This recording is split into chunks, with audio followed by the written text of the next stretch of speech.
Welcome to Viewpoints, brought to you by Equiture, where public safety meets cutting-edge innovation. We're not just a software and training company, we're an international leader that's revolutionizing how first responders work, learn, and stay informed. From AI-powered solutions that are transforming dispatch centers to next-generation tools built by people who understand your world, we're creating the future of public safety technology. Whether you're a longtime listener or just discovering us, you're in the right place. We bring you monthly podcasts with experts tackling real issues, webinars that keep you ahead of the curve, and training that actually makes a difference. I'm Cherie Bartram, your host, co-hosting today with Kerry O'Connell. Today on our show, Kerry and I are finishing up our series on dispatch to supervisor. This is part 3. But what we've really discovered doing this series is this is just not about the world of 911 or even public safety. This is promotions. This is moving through the ranks and very real emotions and struggles that people go through no matter where you're at. So if you've missed parts 1 and 2, feel free to go back and catch up on those. As I said in part 2, this has been a fun journey for us to go on with you, but it's just the tip of the proverbial iceberg. The topic from supervision, from the time it forms as an idea in your head to the time you have settled in, is much deeper dive that we will be making on a full course to be offered in our apprentice platform over the next calendar year. So, Kerry, how about instead of introducing us, now we're in part 3, why don't we take a minute to explain where our idea for this series came from?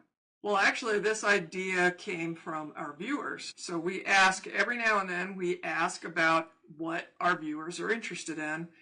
And this was a frequently requested topic, as you can imagine.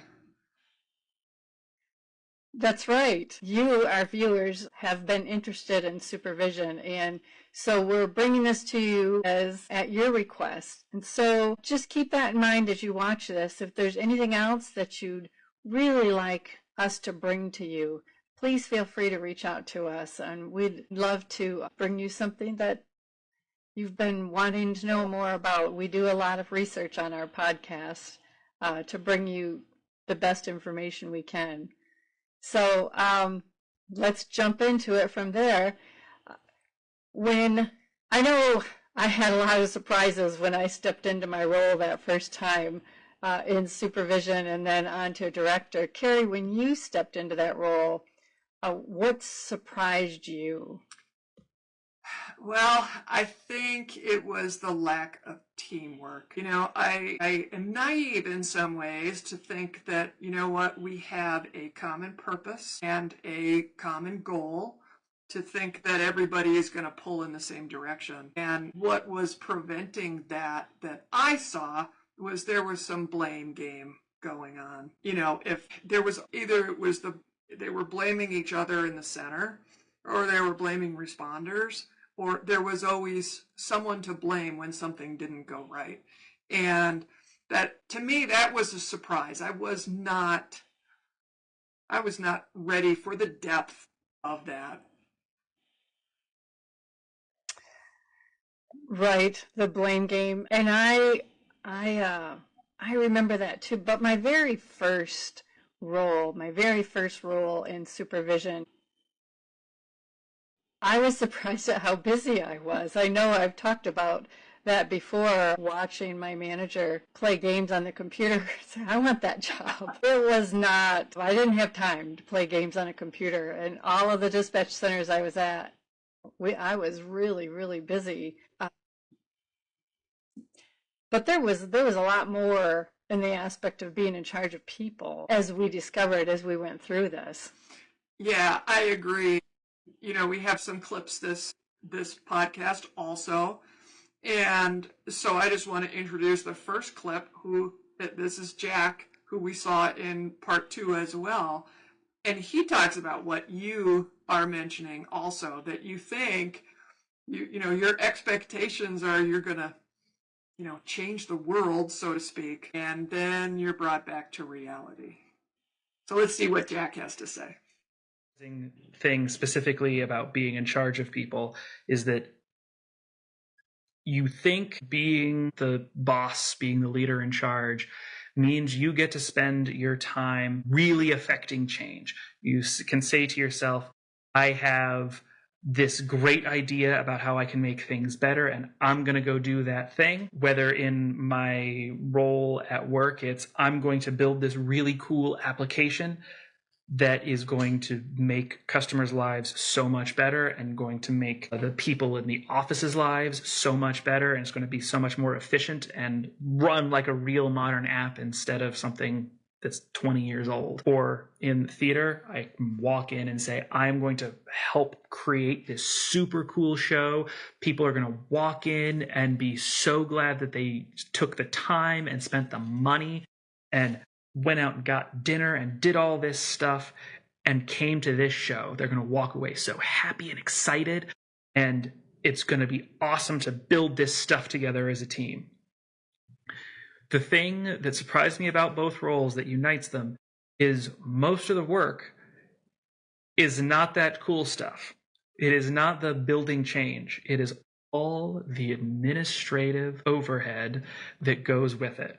Whether in the case of my career, that is building a project plan with all the logistics that go around that, not to mention all the people management stuff that is also very administrative. In the theater world is a lot of, well, yeah, everybody wants to look at the cool stuff, but no one wants to think about things like, how many costumes do we need? How does that prop get there? How many people are on stage right now? If I have them go that way, but then I want them to come back on that way, how do I accomplish that? All of these logistical tiny things, scheduling rehearsal, that administrative overhead is probably 70% of the work that I do in the theater, and is probably 80% of the work I do in my day job. Like I say, in both of those roles, I think of all of the people management as administrative also. So I have to figure out how to manage that relationship. It's a huge administrative burden. And that's the thing that surprised me both times. Every time I walk in thinking, this is amazing. I get to design something. I get to build something. I get to engineer something that can make people happy.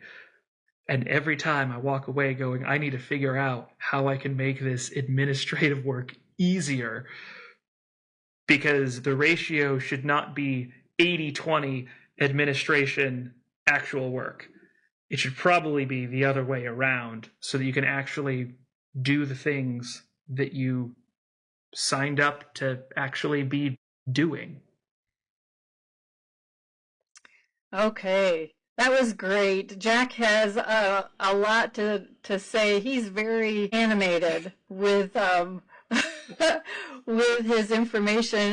For our viewers, Kerry and I really want to point out that, like I said in my introduction, supervision is not the things we go through when we go into supervision from line level to supervision. It affects us no matter where we're at, whether we're in public safety or not, as Jack talked about there. But the other thing that we experience sometimes is the trust part. Our next person is Julie, but before we show Julie's clip and what surprised her the most, I want to talk about the trust part too. My second place where I went to as a director, so I didn't come up within that agency from dispatcher to director, and so there was the unknown.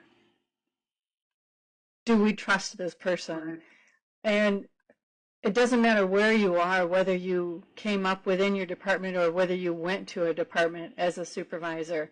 There's going to be that element of whether we can trust this person or not, because now yesterday they were working right next to us, and now they're the boss.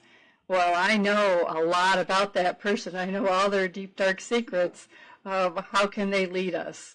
Or I don't know anything about that person. And, you're going to face challenges.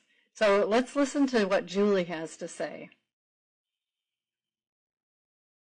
So what surprised me the most when I became a supervisor was how much of a human element there was, more so than I expected. When I got promoted, I had an idea in my head that I would be solving operational challenges and, attacking those sort of things. But what I really found was there was a much heavier focus on building trust and really getting to know the people on a completely different level than I had before as a line officer, to get to build their trust in me, my trust in them, and understand their strengths to best utilize them on the team. So there was a much greater level of patience and empathy and human aspect than I expected.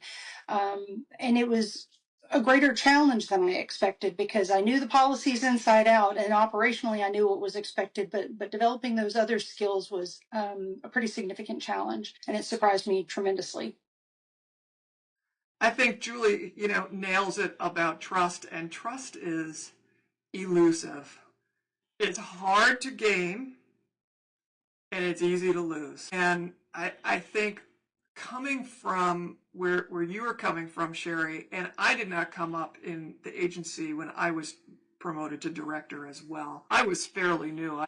I was in a different position. I was in a radio communication manager position, and then moved to director. So it was a different relationship. And while, when you're first hired, you kind of feel like when you're first promoted, you kind of feel on cloud nine. People believe in you.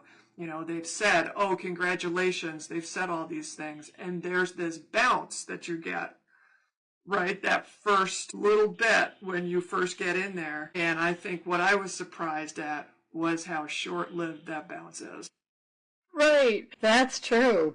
That's true. Well, so the trust and the kind of adjustments you need to make, we'll talk about that next, but that trust and that balance you're talking about, when you take supervisor courses to prepare, or afterwards, probably the best thing is probably to take them to prepare.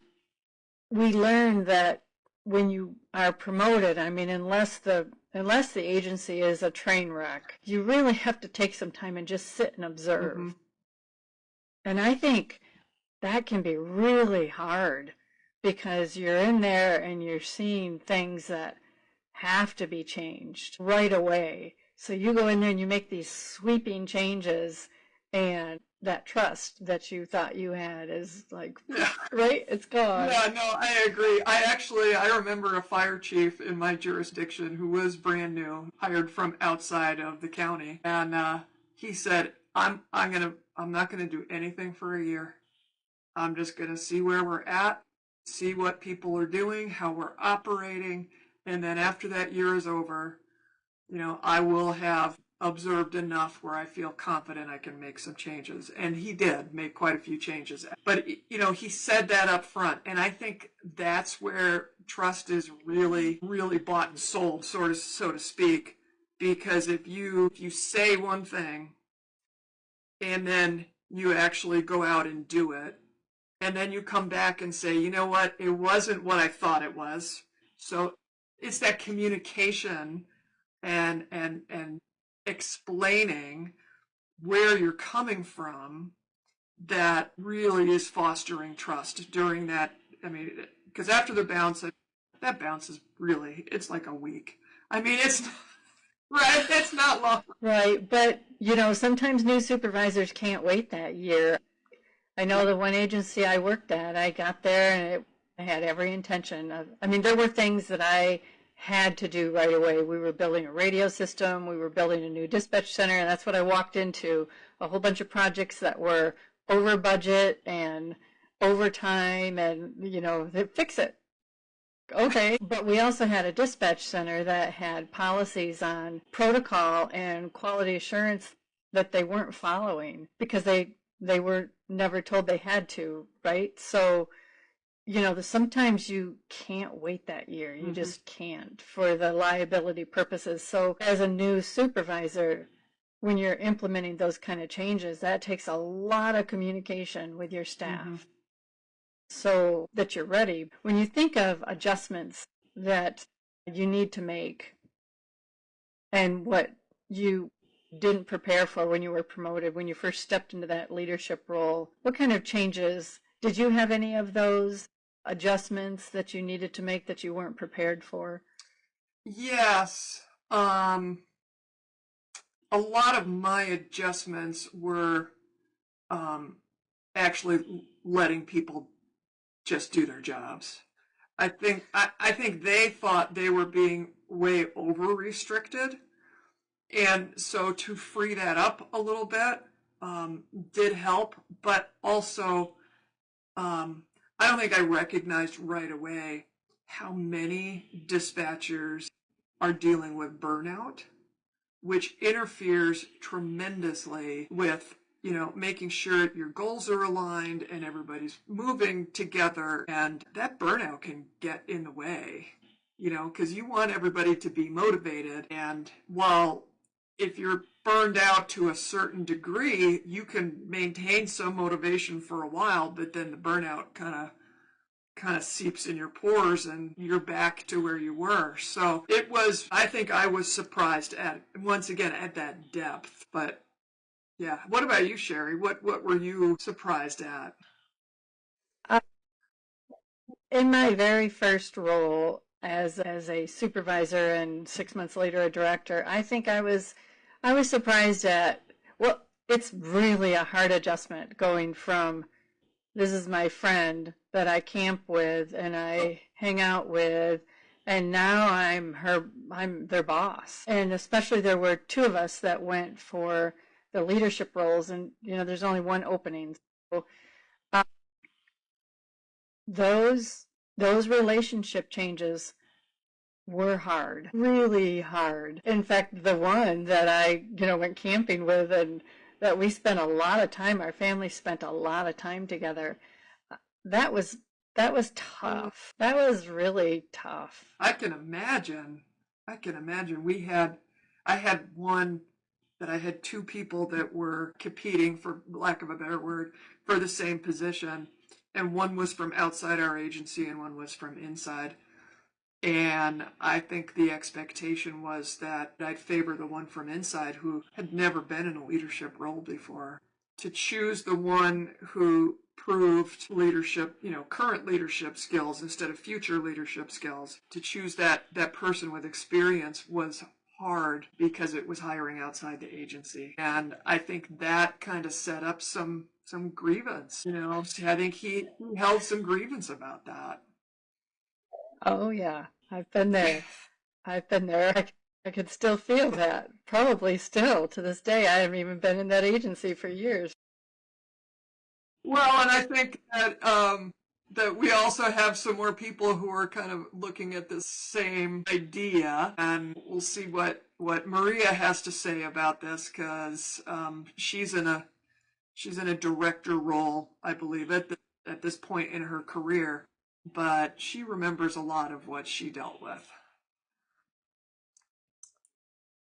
The change in the relationship that you have with the people that you have learned with, worked with, and grown with as a dispatcher, stepping into the role of a supervisor, and then continuing on the chain of command, you don't realize how much it truly does change as you're going into those roles. And those changes really are necessary. We create such an intense family with the people that we work with. And I say intense because the job is intense. But as you change in that leadership role, it is incredibly difficult to keep your emotions, which I have a lot of, separate from the relationship that you have if you're a leader within that agency. One of the most powerful tools that I have used, and I have a sign in my office, and it is from the movie Dragnet, the first one with Dan Aykroyd, and sticking to the facts of whatever it is that you are dealing with, mistake of the call, wherever that might be, in order to keep yourself centered, because of those friendships and those relationships, they have to change. And it's hard. It is hard to lead somebody that you are so incredibly close to. The judgment from other staff, the belief that someone is getting away with something someone else wouldn't because of a relationship that either does exist or is perceived to exist.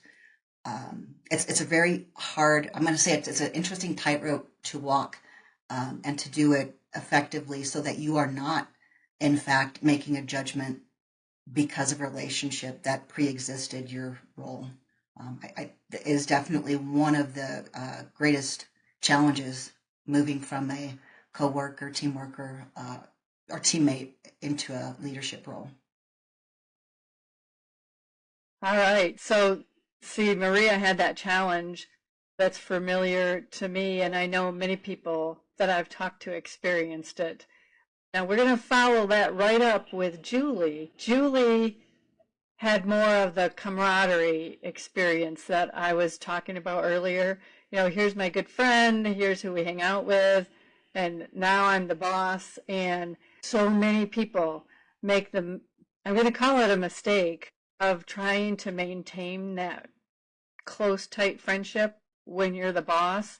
Like, I can do it, I can keep it separated, but you don't really understand that there's the perception from other people when you maintain that tight friendship that really does cause problems. So listen to what Julie has to say.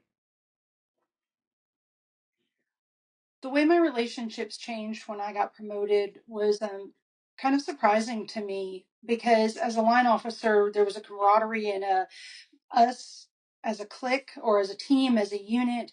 But when I got promoted, there was a certain element of I was now part of the them, not necessarily in a negative sense, but there was a very distinct shift in some of that attitude. And I had not been there nearly as long as some of the people. Some of the people that I supervised had been there decades, and I had only been there a couple of years. And so there was at times an almost not an animosity, but there was a bit of difficulty in conveying a confidence so that I could lead them, because, quote, they knew better. They had been doing it longer. That's not the way we've always done it. So affecting any kind of change became very difficult from the people I had just served beside versus, now leading and trying to take in perhaps a different direction or getting buy-in. So some of those changed, and there was a bit of a learning curve and reestablishing some of those connections. But I also had to remember at times that although some of these people were very good friends, I was now, it was a business versus, personal. And there were times I had to take corrective measures or counseling or whatever on people that I considered very dear friends. And that, it did challenge and stress and fracture some friendships, which was a bit of a difficult adjustment. So it ended up fostering a change in our policy to where once you had been on a team as an officer, you actually could not supervise that team to help prevent some of those challenges. So yeah, so what Julie is talking about is it's almost like you have to break those friendships and then reform them in a new way. I mean, as a director, I was always accused of favoritism, and I'm like, I just try to treat everyone the same and being extremely careful about it, and I still had that perception that I had favorites. So to be close friends with someone and then have to supervise them is so much more challenging. Right. And I think people who watch, from outside say, oh, you have favorites, when you actually might have people that you go to because they do a good job and they get the job done. Mm-hmm. And it's like, oh, you play favorites because you're always in a meeting with person X. Well, that's because person X does a good job and they get the job done. It's not because you're playing favorites as much. But I think that's really hard for new supervisors who are promoted from within, especially. Yeah. Well, I think there's a difference between playing favorites and having favorites, because we can have favorites like you're talking about. We just can't give that perception, but we don't have control over how people look at it. Once again, I mean, we just can do the best we can. Right. And it also makes me think about when you get promoted, the resources that you might have to use as you're getting started. And hopefully you have resources that you can use before you actually walk in and are that supervisor. And some of those can be written. Did you have a manual that was for specifically for supervisors? No, I wish I did. We were really good about succession planning and getting people trained, but as far as a supervisor manual, I never had that. It'd be so important. I'm going to give people a cheating tip here now. It'd be so easy to do with AI. I mean, really, you put in your parameters on what you want in a supervisor manual with your policies, your procedures, your expectation. You put all of that into an AI engine, and you can get a really nice manual to your expectations for your agency. I mean, there's very little reason nowadays not to have one. Yeah, I agree. We did not have one as well. And I agree. AI can help get that first draft, because I know it's a lot easier for me to make changes to a draft than to create a draft. So absolutely, that's where AI is so beneficial and speeds things up so much faster. I know, having been promoted to director from inside an agency, from one position to another, it would have been nice to have something to look at. right. Now I'm the type of person that I might look at it for 2 weeks, and then when I get into the position, I forget. But it still would be extremely helpful. And I think, what you and I have talked about is that what's nice about having policies and procedures is that when you have new people come in, because something has happened to that person, or they've retired, or, something like that, it's nice to have some sort of guideline to start with. Now once you get into that position, they're drafts all the time. You can always change them. But to have something to work off of, I think, would be really nice. Right. And I know when I was getting ready to retire, for my successor that was coming in after me, he was my deputy director. So he was going to take my place as director, as executive director. And I worked on a manual for him. I don't actually know how many pages it ended up being, but I tried to cover every single thing I did for him. So even though he'd been with the agency for several years at that point, I think 3 or 4 years, he hadn't actually done what I did. He was doing other things. He was, the operations person, and I was, so I tried to get all of that covered. And after I left, he would call me every once in a while and, hey, you didn't put this in the book. What am I going to do here? But, eventually he had it. He did a really good job carrying on. But he told me that book really helped him. So if you think of it like that, if you think of it like, I need something to continue continuity, to do what I want done for this agency in case I get hit by a bus. We were just talking about that before we started this podcast, the hit by the bus policy and procedure book, to carry on continuity for your agency, not for any other reason. It's just such a great idea.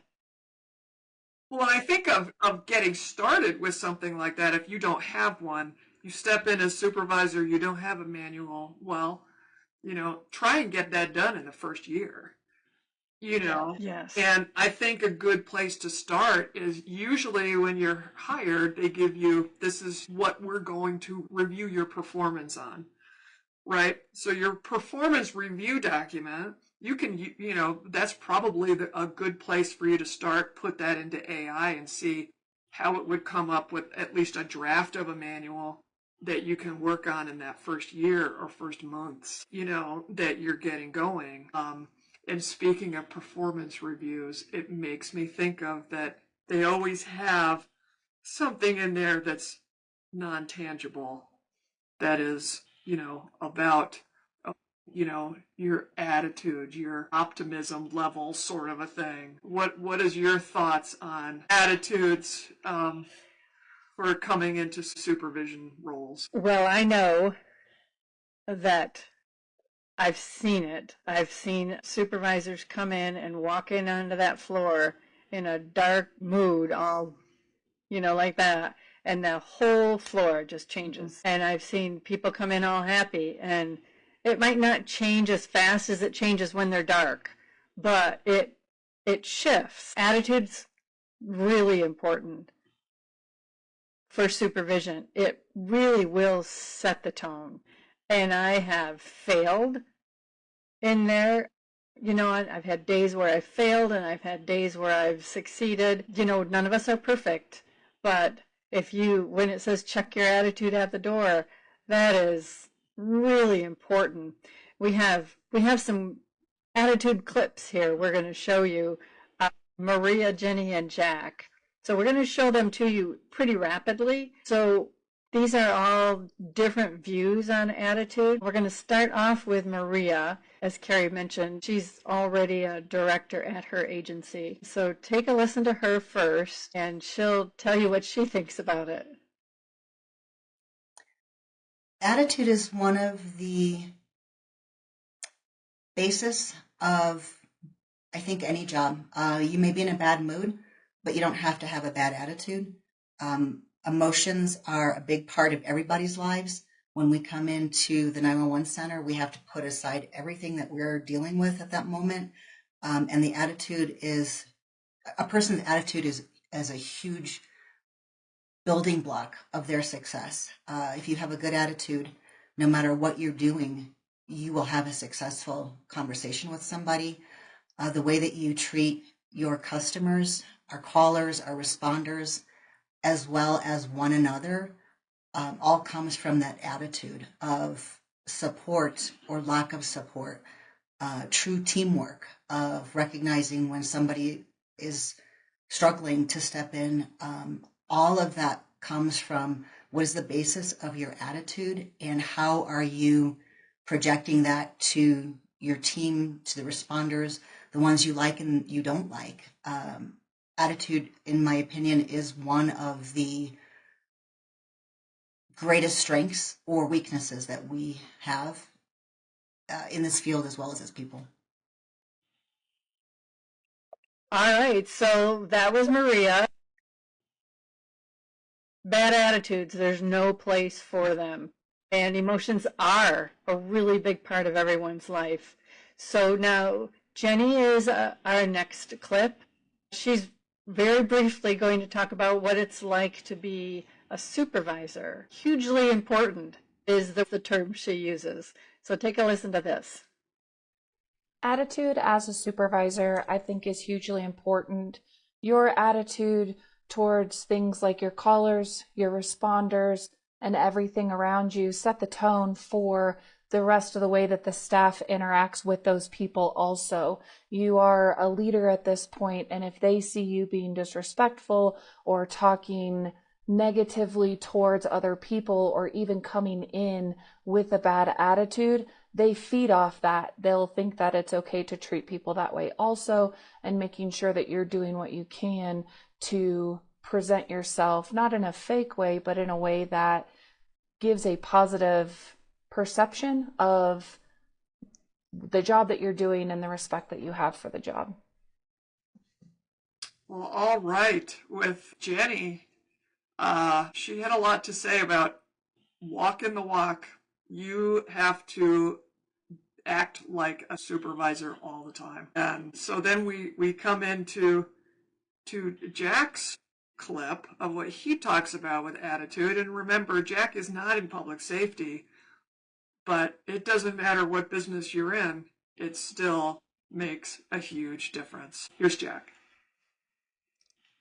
I think attitude is extremely important. My experience has told me that culture is how you really make or break organizations.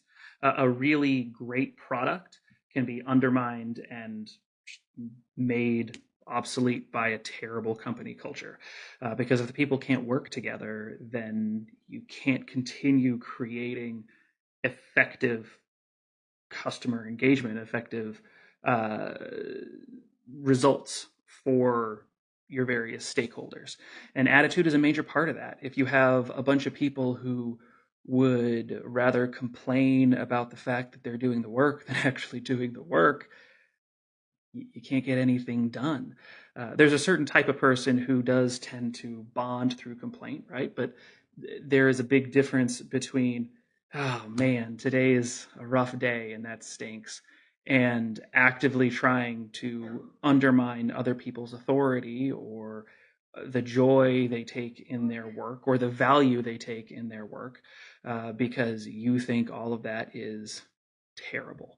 In fact, when I try to hire people, when I look to hire people, I tend to look first at the kind of person they are, the kind of attitude they bring to the interview, and what I think how that will fit into the team culture in general. My general feeling is most people can be taught to do most things, but you can't fundamentally change a person's nature. And if that person is somebody who just is negative, that's not somebody you want to necessarily be around.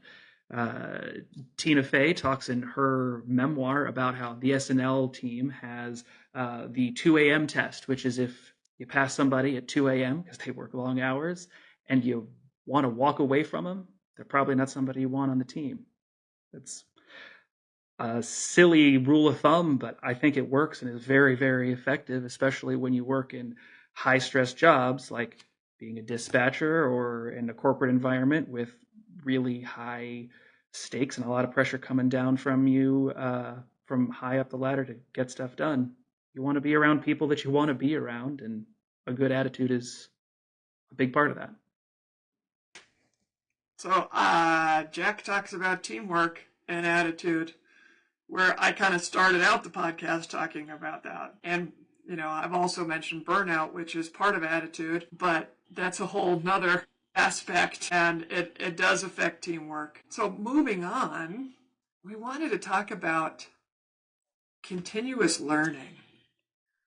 I think we've talked about that in parts 1 and 2, about how important that is. Cherie, do you remember the learning opportunities you offered in your dispatch center? We did have learning opportunities because we strongly believed in succession planning. So we had learning opportunities available even before someone had the formal title of CTO or, actual supervision. But once they were in it, there was Supervisor 101, and then whenever we could find supervision classes, whether they were 8 hours, 4 hours, 1 hour refreshers, and then other things that had to do with supervision, we always felt that was important to send people. But it doesn't have to have the title supervision in it to be a supervision class. And I'm going to refer back quickly to the attitude. So many times we would think, okay, I have a great attitude while I'm on the floor, while I'm at work. But if I'm off someplace else, even if I'm surrounded by my coworkers and my peers and my subordinates, I'm not at work. So I can have any kind of an attitude I want, and I'm going to just badmouth the agency because XYZ. Those kind of training opportunities, finding classes that talk about attitude and how to be a supervisor, because you're always a supervisor. On social media, you're a supervisor. So that was really important for us. Julie talks about a structured leadership program and how she worked under her former Marine Corps person, and she had some things to say about it too. We'll take a minute and listen to Julie. So for what learning opportunities we offered to those wanting to become a supervisor, we had a fairly structured leadership development program even when I was promoted, but I was fortunate to have served under a gentleman who was a sergeant major and did 30 years in the Marine Corps. So he brought with him some rather robust leadership development training and uh, opportunities for people to hone their skills like integrity and some of the things that the Marine Corps really emphasized. We were able to incorporate those into our organization, recognizing that we were a paramilitary organization, as most law enforcement is. And we were able to synthesize that into our world to where people could not only build their operational skills, they could build their people skills, because as I have recognized for myself, that was one of the greater challenges becoming a supervisor.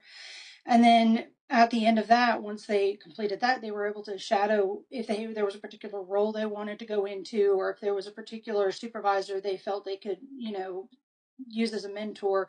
We offered some programs where they could shadow those individuals and cross train and cross develop their skills. So we tried to not leave people hanging and wondering if they wanted to become a supervisor, because some found when they went into a particular role and were shadowing that it wasn't exactly a good fit for them. So it allowed them to shift their career in a different direction and perhaps seek training elsewhere in a different leadership capacity. So it was a pretty well-rounded program that we were able to offer the officers. So what do you think? I mean, Julie had some good things to say about what kind of programs Yes, she had. yes, she did. I will say, I don't think we had nearly enough classes and opportunities. I think because I always want those to be constantly available, and they're so important to get. I think that especially the in-person classes, and that's what was difficult for us because we were always short-staffed. So to get those supervisors to those in-person classes, and the important part of those classes was to be able to talk to other supervisors, even if you're not, like you're talking about, Cherie, talking directly about, those certain supervisor skills, but you're talking about something that's related, to be able to sit down in the hallway or at lunch or something like that and really share some stories and how other people have dealt with these problems. And it's so important to ask questions and be curious about what other people have experienced and how you can maybe take some of what they've learned and use it in your own toolbox, so to speak, to make your agency better. Right. What I did find out, though, Kerry, that I've always thought was interesting is, I could send people to, I'm going to keep using this phrase, but it's just a made-up phrase, Supervisor 101 class from different training companies, and the supervisors or the students, the employees, would come back with different things. So I liked that because I've heard people say, well, I already sent the supervisors to Supervisor 101 class. Well, that may be, but when you have different people teaching it, you can send them to the same class again, and it's not the same class. So that's just kind of like what you're saying, and then you're talking about networking. Yeah. Well, and I think what you're saying is, if we go back to, I think it was in the first podcast, we talked about all the gray areas. Yes. That's where this really, really comes out. Because when you're talking about being a dispatcher and training to be a dispatcher, there is a lot more black and white. I'm not saying there's no gray, because there is, but there's just a larger percentage of black and white. Did you ask for their address? Did you confirm the address? That's black and white. When you come to a lot of the supervisor roles, and once again, a lot of the surprises are, we're not dealing with agency change, we're dealing with helping humans. It's a totally different concept than what you might have thought you were getting into. And so that's where all the gray area comes in, because there's so much judgment call on each person is going to respond in different ways to different tactics, so to speak, methods of trying to get them to understand where you're trying to lead them into a teamwork type of atmosphere, if that isn't present at the moment. Right. It's the culture. Yeah. It's the culture change. Yeah. Right. You said you came from emergency management. Mm-hmm. So what did you miss about working a line level position once you were promoted? Interesting. I was not in the field as much. So I would be out being a public information officer, and I would have to be out in the field where those incidents were happening to talk to the media and that sort of thing. I did miss that. I felt like my world kind of shrunk a little bit because everything tended to happen within a confined space, so to speak. So there's always things that you miss. But coming from the dispatch center, Cherie, what did you miss? That's such an easy question for me. I missed being a dispatcher. I missed being under the headset, answering the phones, dispatching the officers. I missed being able to anticipate what the officers wanted before they asked for it, and I missed all of that. I missed it a lot. Now, when I moved from Colorado to Michigan, it was always my intention to learn the system so that I could keep my dispatching skills fresh. But I was so busy, building the dispatch center, building radio towers, learning everything new that I never got to do that. Now, I did get to keep my phone answering skills fresh, but it was an all new CAD system, all new phone system than what I was used to in Colorado. So learning all of that new, I would have had to go through a 6-month training program. And so I never got to do that. I never got to be on the radio again when I moved. And I missed it. I missed it a lot. When I would come out with my headset, say, I'm going to answer phones, the dispatchers would be like, no, please no, go away. But, I would come out, if it was really busy, I would come out and help answer phones because that was something that I could do. That is a skill that you don't really lose after, 20 plus years. Although there at the end, there was a time I logged in and I'm taking calls. Well, shoot. I logged into the training cache. And I'm like, have you dispatched that call yet? They're like, what call? I put it in. It's right there. They come over. Cherie, you put it in the training site. You should not be answering phones. I'm like, oh, man. They were great with me most of the time. But when it was really, really busy, I could still hold my own as long as I was logged into the right CAD. I knew the questions to ask. I knew how to get the right answers. I was, certified in the protocols. Well, but oh man, I missed it. Yeah, what you're talking about is making a difference. Yeah. You felt you knew how to make a difference during that incident, how to coordinate everything and make sure all your communication was going out right. But as a supervisor, you're making a difference in a different way. You are, and you as a supervisor or a director, you have to find that difference. There were times as a supervisor director that I missed being a dispatcher so much that I couldn't find where I was making a difference. But you are, you're making the dispatchers' lives, better. You're always striving. Now, they might not see it. They might not see it. Yeah.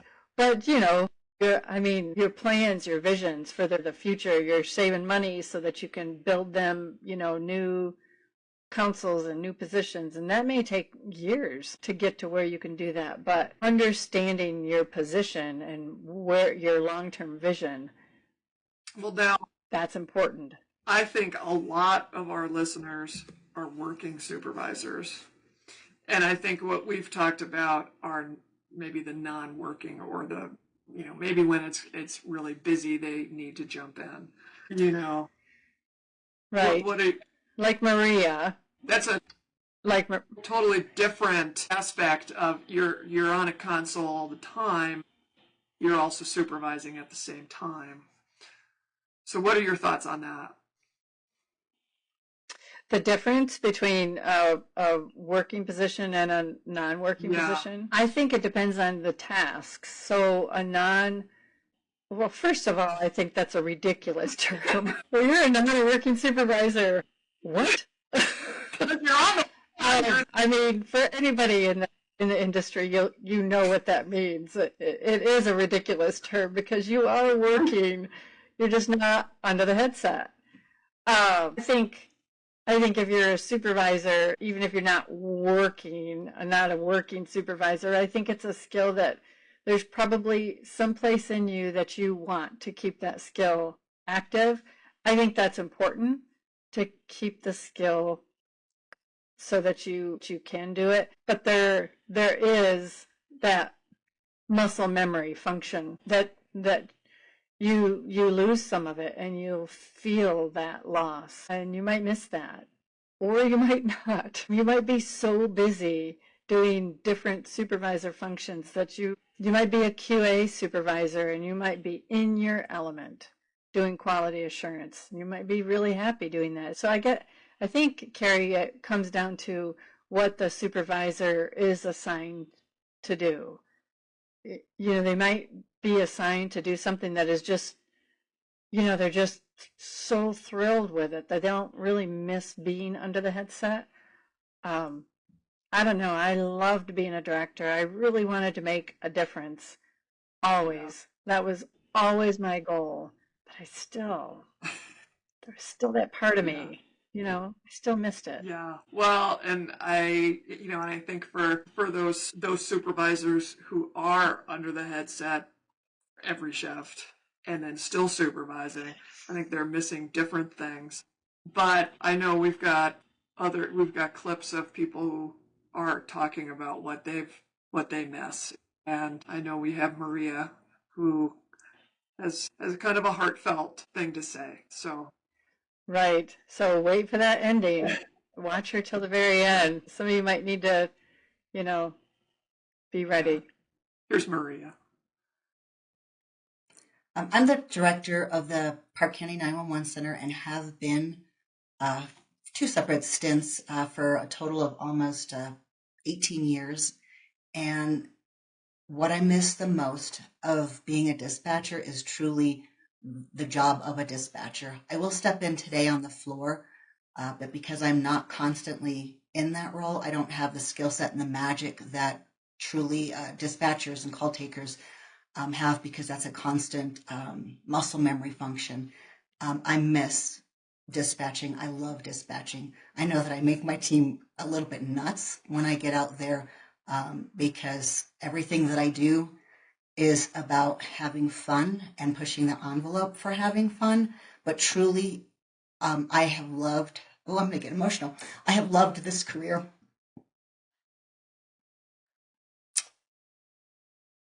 Didn't know that it was something that would make me feel like this talking about it, but I truly have loved dispatching and I love being a part of this environment and profession. I'm going to stop now. I think of Maria and the difference stepping on the floor as a director than as a dispatcher, and I think we've all felt that. It's different. It is different. And you know how dispatchers can joke about, when the boss comes on, like I was telling you before. And there's one thing I didn't talk about with Julie. Julie you've probably picked up on this now, Julie was in law enforcement, so she talks about it from that perspective. But even for those of you in dispatch, if the chief or a captain, you're dispatching a call and, your chief says, I'll be en route, you're like, and the patrol officers are going, oh, great, there goes the scene, right? I've heard that on fire scenes as well. Right. But, if you talk to a chief or a captain or somebody of high rank, they miss it. They get tired of pushing paper. So I think it's funny, but Julie talks about the camaraderie. And I can say too, from my perspective, that, we go back to that, close friendships with those you supervise. There is that old saying, it's lonely at the top. There's some truth to that, right? Yeah. So anyway, here, listen to Julie, and she'll give you her insight into that. The thing I missed most about being a line officer once I got promoted was the ease of communication between some of the people I worked with. The conversation flows and environments were very natural as a line officer, because you're part of the us, the part of that group, so to speak, part of that level. But when you get promoted, there's a certain level of distancing that takes place, and the conversations sometimes become a little more stilted or reserved, as people recognize that there's a line of authority, perhaps, or conversations that are not necessarily what you would have with a supervisor present. Not that there was anything against policy or untoward in the conversations at all. It was just a matter of, there's a certain element of that boundary that goes into place out of respect for both sides, I would assume. But I missed that. I missed the ease of communication. And there were times that I did miss, just getting boots on the ground and getting down into the dirty, and, especially in a corrections environment when I was there, one of the things I missed was getting to hear the stories of some of the inmates, because it is easy in some of those environments to become very cynical about people. I mean, you're not seeing the best of our society at times, but really getting to talk to people and remember that everyone's human, and hear some of the stories and that sort of thing, and some of the hopes, and some of the changes people wanted to make in their lives. I missed that element of it, because it really does give you an appreciation for humans and the human struggle all the way around. So that was, I found myself missing that probably as much as anything else. Yeah, so I think what Julie's talking about is the familiarity that you're used to. My son came up in detention, and it was the first time he's really felt that kind of camaraderie, so it was very new to him. And it really affects you. You don't necessarily realize it at first until it's gone. You just don't, Yes. and then you feel like you want to strive for that the rest of your career. And it's another thing that can be really hard to capture again.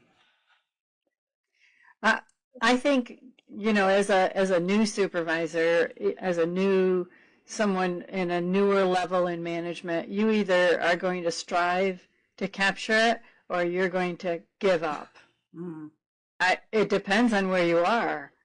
You might just say, well, fine. They don't want to, I'm not going to have that comfort, that they're not going to talk to me. Well, then, they're not going to tell me the stories. Then, okay, fine. Well, then I'll just be a boss. Well, and from a supervisor standpoint, I mean, I think that also goes to the ease. Make it easy for people to talk to you. If you walk in and all the conversation ceases, that should be a sign.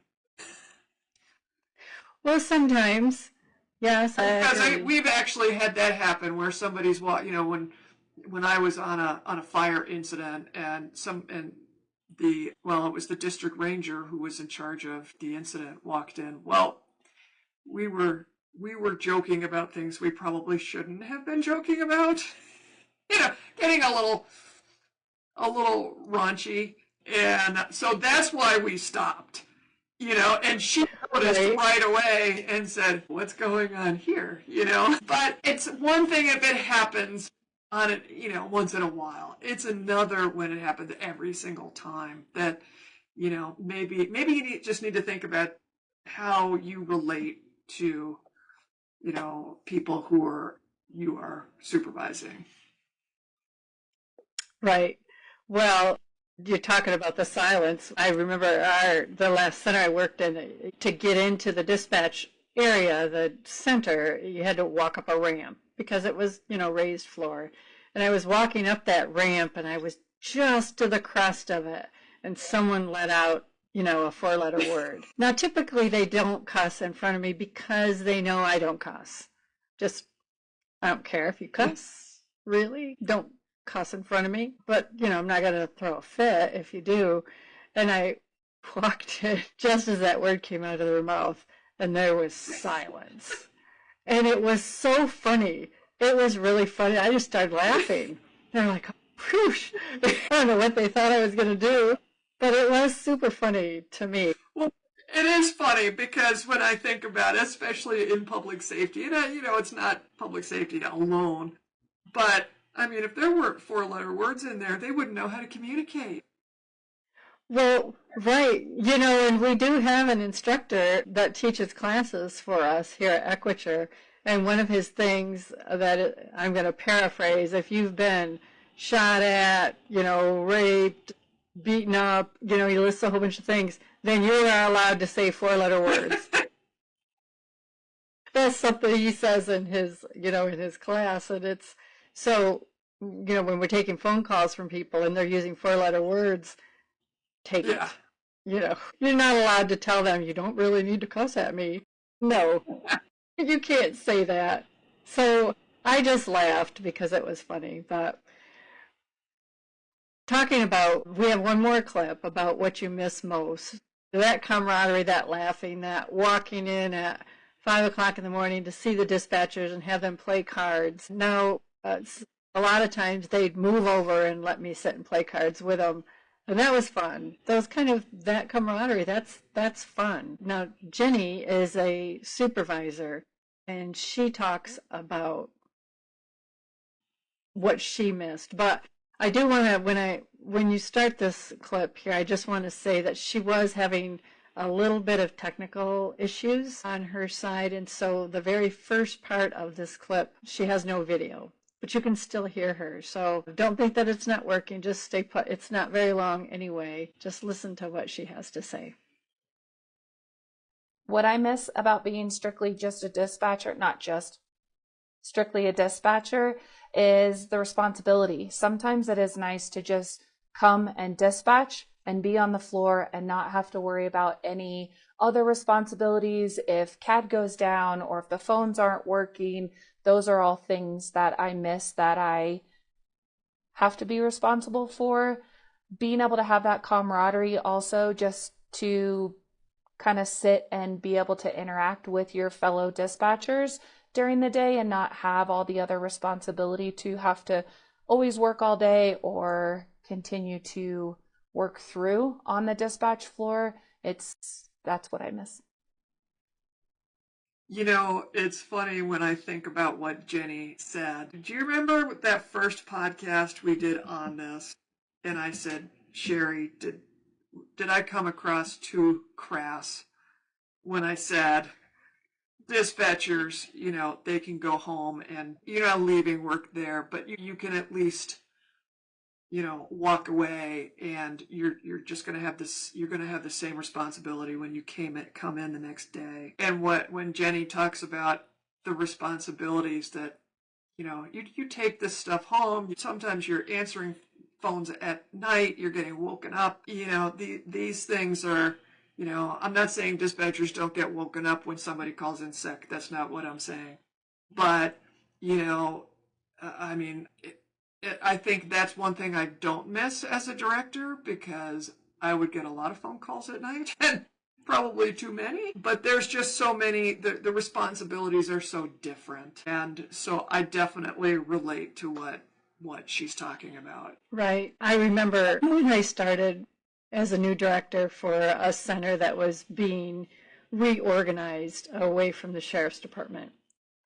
And the county administrator was going to be my direct boss with an authority board, kind of giving advice, an advisory authority board. Anyway, the county administrator had been told by the captain of the sheriff's department she can't do it. So there's just too much in that center. They're too needy. there's just no way she can do it because there's just one of her, and those dispatchers need help 24/7.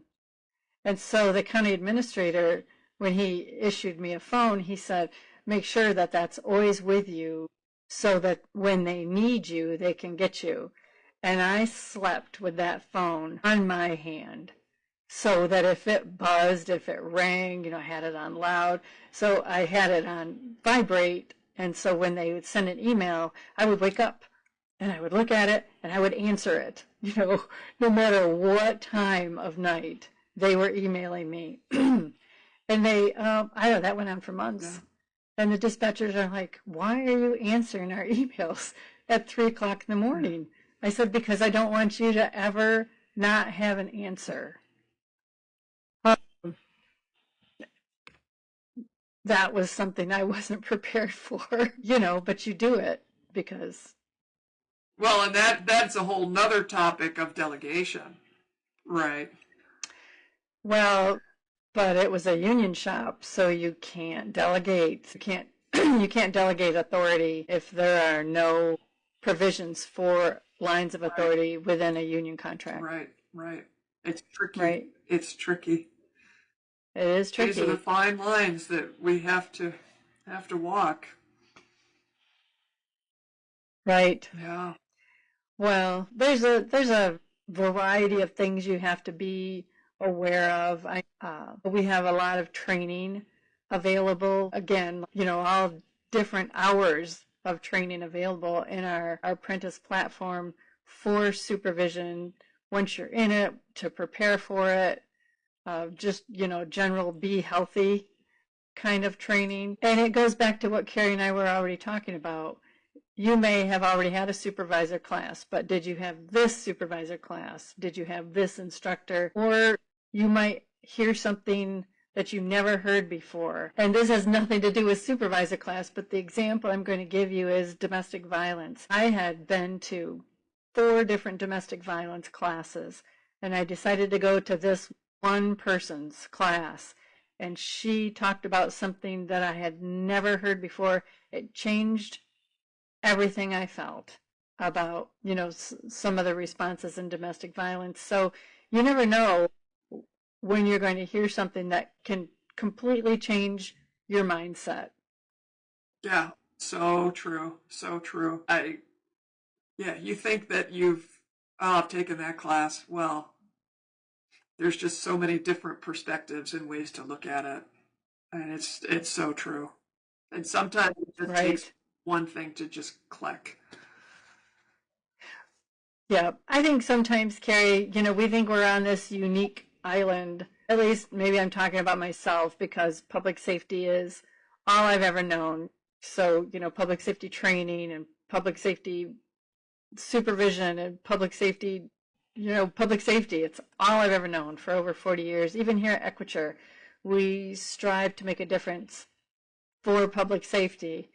But what I found interesting during this series with the people we talked to and the people we interviewed, and Kerry, when you interviewed Jack, is that it, like I said at the beginning, it isn't just public safety. So I know his story is a little bit longer, but before you show the clip, can we give the audience a little overview of his last clip here?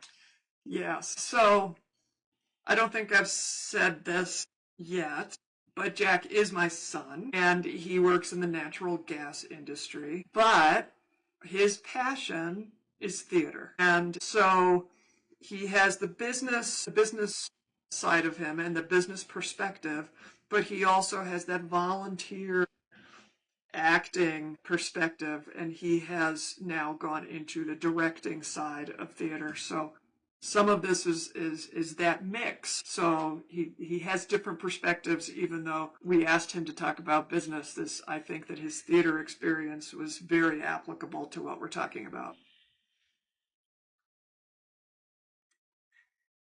I think that's accurate. Okay, good. Yeah, he did tie it in very well. So go ahead, everyone, and take a listen to this, and we'll bring everything together when you're done.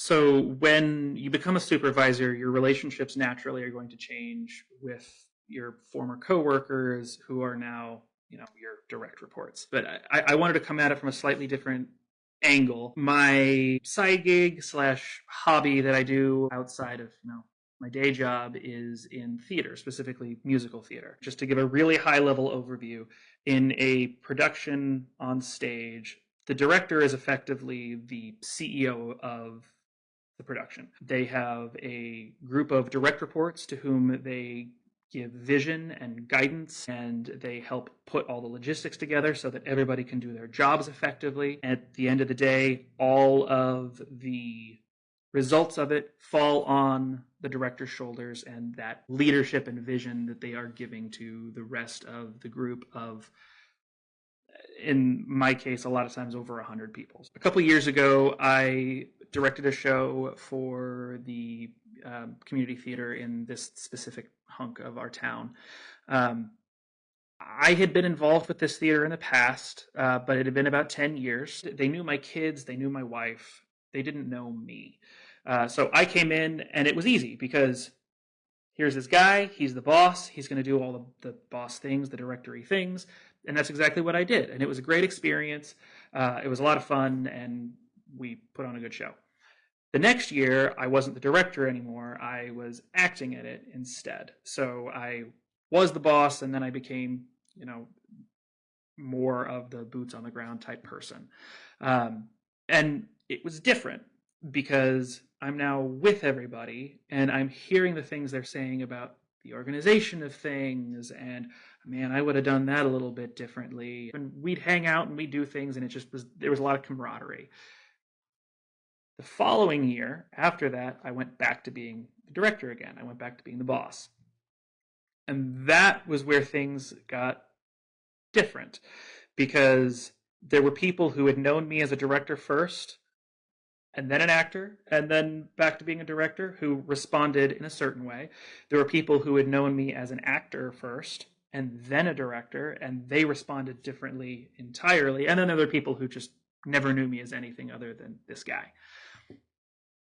And what I found was there was a lot of different types of reactions and a lot of different types of pushback. The people who had been in shows I directed before still respected the authority I had, but they pushed back on me in different ways. And they would argue with me in ways about stuff that they didn't before. I recall specifically when I was in the show, he played my best friend. I cast him in not a very exciting role in the second show, and he was not happy about it, and he was not shy about telling me that. I had never had an actor be quite so forward with that before. It's because he was looking at me as a friend, as a co-actor, instead of looking at me as the boss. People who had only known me as an actor now started treating me different too, because now I'm back to being in charge. So all of a sudden, people who I genuinely had really good relationships with started to feel a lot less genuine. I started to question, well, are they laughing at my joke because it's a funny joke? Or are they laughing at my joke because I'm in charge of this? And I think that's a pretty common experience for people who go through that, but I had never seen it from the exact same angle, of supervisor, peer, supervisor. It really made it stand out in contrast. It really emphasized to me how important having internal validation is, and not wanting to get that external validation from these people that are your friends, or, in the case of a more professional environment, were your friends and now are your direct reports. You can't be hung up on getting their validation and approval. You have to focus on what is right and what is the right choice. Sometimes the right choice is having to fire somebody that you used to go get coffee with. Different stakes, but same principle, and just relying on that internal validation instead of wanting to be the friend that you were to them a couple months ago it's absolutely key. Okay. So I hope you enjoyed listening to Jack. He is very animated. Yes, he is. It's his acting and singing experience, yes. Well, he didn't sing for us. No. That would have been something. But, as we wind up here, I look back at, my career. Most of my career was in leadership. What about you, Kerry? Most of your career in public safety, were you in leadership or line level? Mostly in leadership, but I probably didn't realize it at the time, because I was, in emergency management, you're coordinating. You just don't have authority over those people that you're coordinating. So you have to be persuasive and treat them with respect, or they're going to just, get out of my way sort of attitude. And so I don't think I realized that really is a leadership role. But it is when we talk about muscle memory, there is a muscle memory that goes along with supervision, and you do develop it, and it does get stronger, and you don't have to try as hard. The more experience you have, it does come more naturally to you because of the experience that you've had. Right. And, it's only natural for people to look back sometimes and say, what would I do differently? I can't really give you any tips on what I would do differently other than, things that we've already said, that we've looked at. The supervisor manual would be really helpful, making sure your people are trained, or, you just prepare your own self as much as possible. Ask those questions. Ask for projects to help prepare yourself for a position in supervision. And then, we've tried to go over things that surprised us, but I think what I would really say is there's still going to be things that you're going to miss, and there's still going to be things that are going to surprise you, no matter how much you prepare. Yeah. Oh, that is the absolute truth. Yeah, and you're just going to have to roll with it, and you're going to have to rely on experience, and, don't be afraid to ask other people. Hopefully you have enough time that you can ask other people, but it is definitely a worthwhile career choice.